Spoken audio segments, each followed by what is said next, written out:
शेकडो हजारो लोकांची तुमचं डायरेक्ट इंटरॅक्शन झालेत, गंभीर गुन्हे करणारी पण लोक. एखादा गुन्हेगार कसा घडतो आणि मुळात चांगला माणूस म्हणून जन्माला आलेले व्यक्ती गुन्हेगार का होतो? रिलेटेड टू दिस, माझे आई बाबा मला लॉस एंजेलिसला भेटायला काही वर्षांपूर्वी आले होते.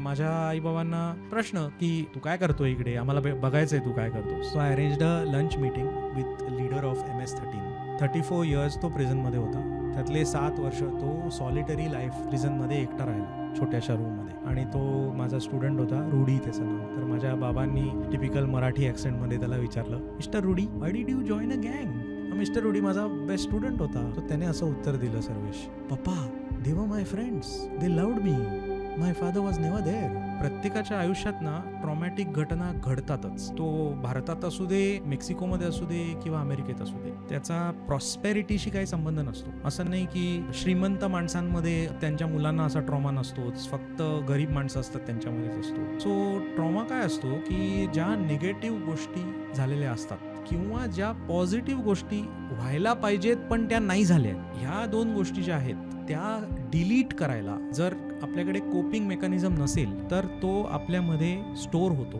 I think that is the source of violence. Any type of violence, whether it is domestic violence, gangs, drugs, murders, corruption, anything, it is childhood trauma.